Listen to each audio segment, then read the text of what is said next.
السلام علیکم ناظرین، میں ہوں حبیب اور آپ دیکھ رہے ہیں گراؤنڈ آف ارتھ۔ دوستو، ایک ایسا سوال جو کبھی نہ کبھی آپ کے ذہن میں ضرور آیا ہوگا کہ فرعون کی لاش ممی کی پہچان کیسے ہوئی اور کس طرح ممکن ہوئی تھی۔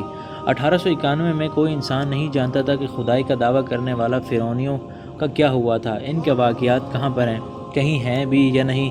الہامی کتابوں تورات، بائبل میں اس واقعے کا ذکر تفصیل سے ملتا ہے، اور قرآن پاک میں بھی فرعون کا ذکر ملتا ہے کہ حضرت موسیٰ علیہ السلام اور ان کی قوم کا پیچھا کرتا ہوا فرعون پانی میں غرق ہو کر مر گیا تھا، جبکہ اللہ تعالیٰ نے حضرت موسیٰ علیہ السلام اور ان کی قوم کو گزرنے کا راستہ دے دیا تھا۔ اس کے بعد اس کا کیا ہوا، بائبل اور تورات خاموش ہیں، لیکن قرآن پاک میں اس کے انجام کے بارے میں ایسی عجیب بات کہی گئی تھی جس کی کسی کو سمجھ نہیں تھی۔ بس ہم تمہارے بدن کو پانی سے نکال کر محفوظ کریں گے تاکہ تو بعد میں آنے والوں کے لیے عبرت بن جائے۔ سورہ یونس آیت نمبر 92۔ یہ واقعہ دوستو آج سے تقریباً 3500 سال پہلے پیش آیا تھا۔ فرعون کے ڈوب کے مرنے کے بعد سمندر نے اس کی لاش کو باہر پھینک دیا، جبکہ باقی لشکر کا کوئی نام و نشان نہ تھا۔ مصریوں میں سے کسی ایک شخص نے اس کی لاش کو پہچان کر دربار میں بتایا۔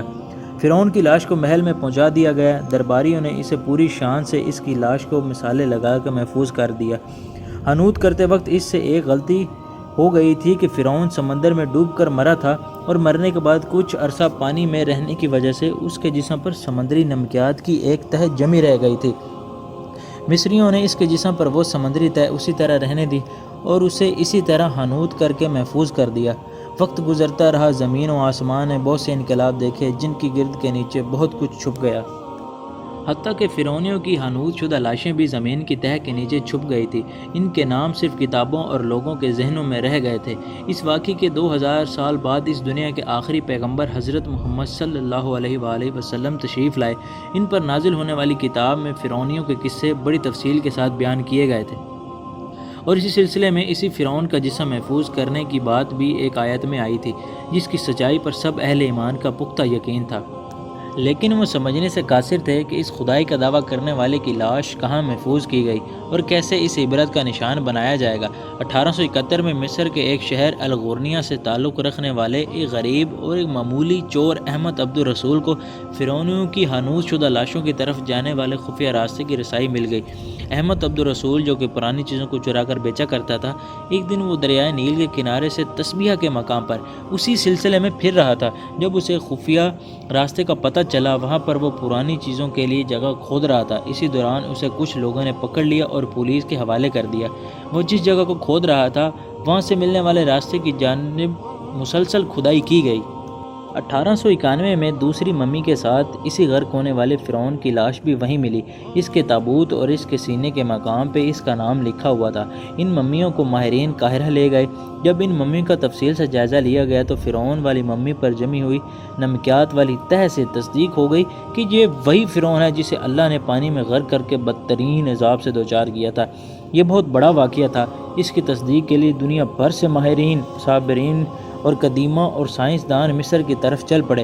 مختلف سائنسی ٹیسٹ کرنے کے بعد دنیا بھر کے سائنسدانوں نے تصدیق کر دی کہ دوسری لاشوں کی نسبت صرف فرعون کی لاش پہ سمندری نمکیات کی طرح جمی ہوئی تھی۔ اس تصدیق کے بعد اس فرعون کی لاش قرار دے کر عجائب گھر میں محفوظ کر دیا گیا۔ 1982 میں فرعون کی لاش جب خراب ہونے لگی تو اس وقت کی مصری حکومت نے فرانس کی حکومت کو درخواست کی کہ فرعون کی ممی کو خراب ہونے سے بچایا جائے، نیز جدید سائنسی ذرائع کے ذریعے سے اس کی موت کی وجہ بھی معلوم کی جائے۔ چنانچہ مصری اور فرانسی حکومت نے مل کر ممی کو فرانس لے جانے کا انتظام کیا۔ جب فرعون کی لاش کو فرانس پہنچایا گیا تو ایئرپورٹ پر اس دور کے فرانسی صدر بذات خود حکومت کے اعلیٰ عہدیداروں، تمام وزیر اور فوج کے افسران کے ساتھ استقبال کے لیے وہاں موجود تھے۔ فرعون کی لاش کا استقبال کسی عظیم زندہ بادشاہ کی طرح کیا گیا۔ فوجی دستوں نے سلامی دی۔ فرعون کی ممی کو ماہر ڈاکٹروں کی ٹیم کے حوالے کیا گیا۔ اس ٹیم کی سربراہی ڈاکٹر مورس بوکائی نے کی تھی۔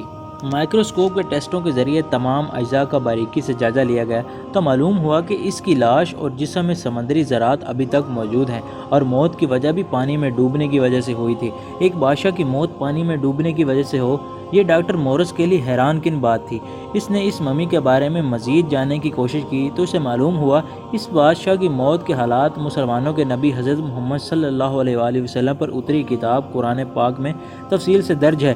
اسے علم تھا جہاں پر یہ لاش ملی ہے وہ ایک اسلامی ملک ہے، چنانچہ وہ تجسس کے ہاتھوں مجبور ہو کر وہ مصر پہنچا۔ وہ ایک سائنسدان تھا، اس نے اس معاملے میں مصر کے ہی ایک سائنسدان سے ملاقات کی۔ وہ سائنسدان نے اسے قرآن پاک کھول کر اسے سورہ یونس کے آیت نمبر 90 اور 92 کا ترجمہ لفظ بہ لفظ سنا دیا۔ فرعون کا خدائی کا دعویٰ کرنا، اس کا پانی میں ڈوب کر مرنا اور پھر پانی سے نکال کر اس کی لاش کا حنوط ہو جانا اور پھر دوبارہ لاش کا ملنا اور پھر اس کی لاش کو جدید سائنسی دور میں دوبارہ محفوظ کیا جانا، سب کا اشارہ ایک ہی طرف تھا اور وہ بہت واضح تھا۔ تجھے بعد میں آنے والوں کے لیے عبرت کا نشان بنا دوں گا۔ فرعون کی لاش ایسے محفوظ کر کے دنیا کے سامنے لا کر رکھ دی گئی ہے کہ انٹرنیٹ کی ایک کلک پر رسائل و جلائل، ٹی وی چینل اور عجائب گھر میں اربوں انسانوں کی آنکھوں کے سامنے ترس حالت میں موجود ہے، عبرت کے لیے، سوچنے کے لیے کہ عبادت کے لائق اور ہمیشہ رہنے والا وہی ہے جو سب کا خالق و مالک ہے۔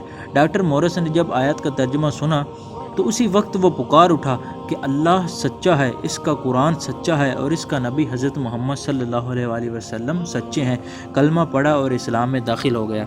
اور آپ کو اگر یہ ویڈیو پسند آیا ہو تو اسے لائک اور زیادہ سے زیادہ اپنے دوستوں میں شیئر ضرور کیجیے گا، اور اچھی ویڈیو کے لیے ہمارے چینل کو بھی سبسکرائب ضرور کیجیے گا۔ ہماری اگلی ویڈیو کے آنے تک اپنا اور اپنوں کا بہت خیال رکھیے گا۔ تب تک کے لیے اللہ حافظ۔